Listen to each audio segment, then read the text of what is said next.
Oh hai, selamat datang di Geekspedia. Udah lama banget saya nggak upload video, udah sekitar berapa bulan ya? Ada sekitar 6 bulan. Jadi ini sebenarnya video ya random sih sebenarnya saya update ini karena tiba-tiba saya kepikiran saya udah lama nggak update dan ada satu materi yang saya rasa teman-teman yang belum lulus atau belum pernah ngerasain dunia kerja ini nggak kebayang nih di dunia kerja itu ngoding itu kayak gimana sih? Apakah kayak di kuliah yang nanti ada materi terus dikerjain atau bagaimana? Mungkin nggak terlalu kebayang ya karena konten ini saya buat berdasarkan pengalaman saya dulu mikir ngoding itu gimana sih kalau dikerja? Apakah cuma sehari itu bisa langsung kelar atau bisa setahun? Oh ya, yang saya bingung itu adalah kenapa kalau bikin software itu bisa lama banget, bisa setahun. Wah, itu saya nggak kebayang sih. Jadi, pada video kali ini kita akan ngobrolin tentang ngoding di dunia kerja itu kayak gimana sih.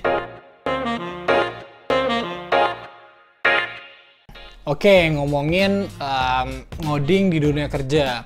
Tapi sebelum itu, teman-teman bagi yang baru pertama kali nonton Geekspedia, baru join sama Geekspedia, perkenalkan, saya Agus. Saya saat ini berprofesi sebagai IT Project Manager. Jadi, saya banyak berkutat di IT dan juga manajemen. Sebelumnya saya programmer, tapi sekarang saya job desk sebagai Project Manager. Oke, jadi kalau kalian belum subscribe channel ini, tolong diklik tombol merahnya, di subscribe, atau di share juga boleh supaya teman-teman kalian bisa dapat informasi ini. Oke, jadi kita balik ke obrolan kita kali ini. Agak kaku sebenarnya saya ngomong karena udah cukup lama nggak upload video. Jadi kita ngobrolin tentang ngoding di dunia kerja atau sebagai profesional. Jadi dulu saya waktu kuliah itu saya suka ngoding, tapi nggak jago-jago banget sebenarnya. Saya ngebayangin kalau nanti saya lulus itu ngoding di dunia kerja itu kayak gimana sih? Apakah tugasnya itu sehari bisa selesai atau dalam setahun itu ngodingnya itu apa aja sih, dan gimana caranya si programmer itu dapat tugas gitu dan menyelesaikannya kayak gimana gitu. Jadi setelah saya masuk ke dunia kerja, saya mulai kerja itu pas kuliah, seperti semester akhir saya dapat kerja. Jadi saya mulai di situ sebagai web. Saya sebagai web developer pertama di sana saya dapat tugas dan saya nggak tahu apa-apa gitu. Waktu itu saya dikasih tugas buat ngebenerin satu website. Frameworknya itu waktu itu pakai CI punyanya PHP, kode igniter. Jadi waktu itu saya tahu sebenarnya CI, saya sudah pernah coba juga karena pernah ada mini project di kampus. Ternyata CI yang saya tahu itu beda banget sama CI yang dipakai di dunia kerja. Jadi ya codingannya itu lebih luas lah karena kan yang ngerjain juga udah berpengalaman dan saya waktu itu cuma taraf di kuliah, jadi ya cuman sekedarnya aja lah, cuman basicnya aja. Waktu itu juga projectnya nggak gede, kecil, jadi terbatas lah. Saya bingung banget waktu itu gimana cara nge-solve tugas yang dikasih sama atasan saya waktu itu. Ya saya agak pusing, ternyata 3 hari saya nggak selesai, emang nggak selesai 3 hari, dan ditanya progres saya bilang ya saya nggak bisa, nggak selesai. Ya udah, habis itu ditukar. Jadi hal pertama yang saya tahu di sana adalah di dunia kerja, rata-rata programmer itu googling. Jadi mereka itu googling, nggak tahu semuanya. Mereka itu dapat tugas dan nggak tahu harus ngapain gitu. Maksudnya codingannya itu dia nggak tahu. Dia googling, pasti itu teman sejatinya para programmer lah googling. Itu saya tahu. Jadi kalau sebagai programmer itu kita nggak harus tahu semuanya, ya seenggaknya kita tahulah apa yang mau kita cari di search engine, entah itu Google, Bing, atau bisa search juga di Stack Overflow. Itu adalah hal pertama yang saya pahami di dunia kerja sebagai programmer, bahwa programmer itu nggak harus tahu segalanya. Maksudnya punya keterbatasan, walaupun dia orang web, tapi dia nggak akan tahu semuanya. Bahkan ada yang cuman codingan standar CSS sederhana aja dia harus googling dulu karena mungkin lupa ketumpuk sama informasi yang lain. Jadi ya kalian teman-teman yang belum merasakan dunia kerja, jangan khawatir kalau kalian itu menganggap diri kalian nggak mampu atau kurang banget. Tenang aja, di dunia kerja itu sangat dimaklumi. Kalau kamu nggak tahu sesuatu, ya kuncinya adalah kamu cari tahu sendiri, itu dengan cara googling atau ya diskusi dengan senior atau programmer lain. Jadi ketika kamu mau interview nanti, seenggaknya kamu punya portofolio dan kamu bisa menjelaskan kamu tuh bisa ngoding apa. Yang kedua ini, gimana caranya seorang programmer itu dapat tugas, atau istilahnya flow kerja kayak gimana sih. Jadi biar gampang sebenarnya saya coba bikin di flowchart aja ya. Jadi nanti kalian lebih kebayang flow-nya kayak gimana, alurnya kayak gimana, step-stepnya kayak gimana. Coba kita lihat di video aja. Coba kita lihat di... Oke, sekarang bisa dilihat di sini ada flowchart, langkah-langkah dari alur kerja para programmer.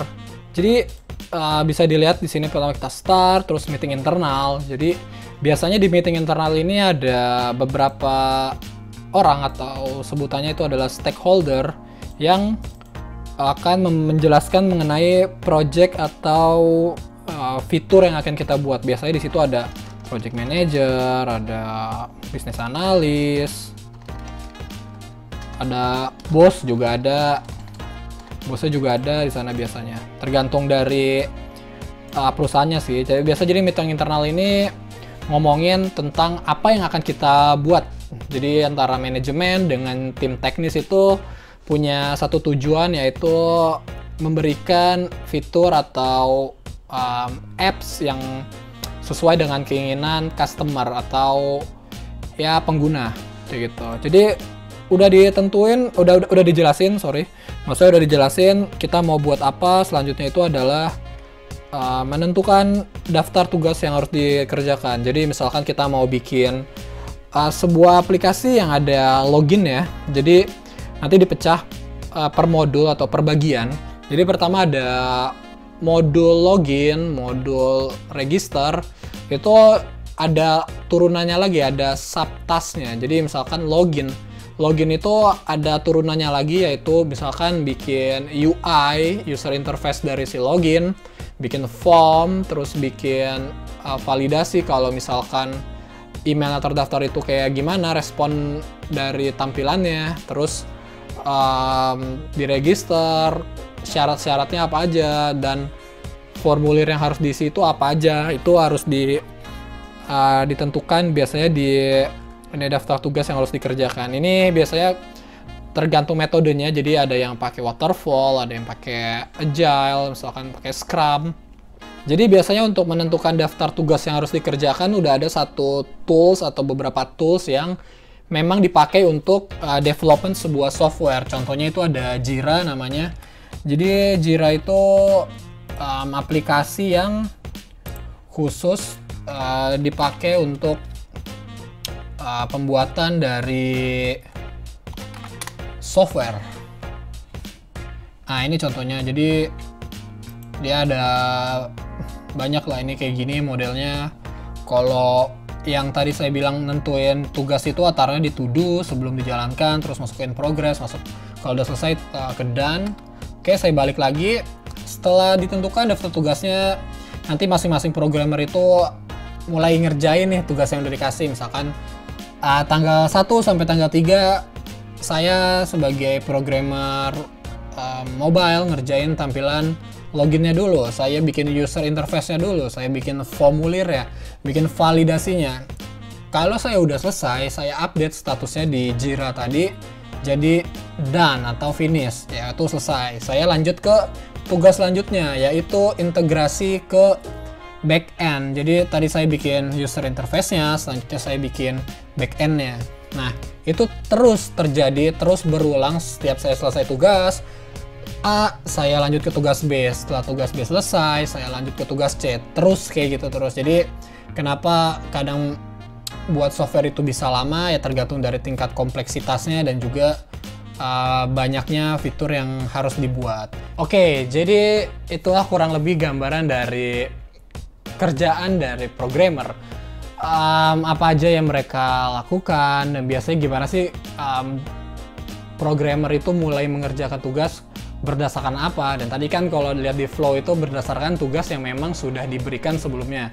Jadi kita udah tahu mau buat apa, terus nanti dipecah lagi untuk membuat hal tersebut. Kita tuh harus listnya apa aja sih, daftarnya harus apa aja, mulai dari bikin tampilan dulu, terus proses integrasi, terus harusnya ada testing juga itu. Tapi di partnya quality assurance, kalau ada temuan misalkan ada error atau bugs, nanti dikerjain lagi sama programmer. Tapi flow-nya kurang lebih sama kayak gitu.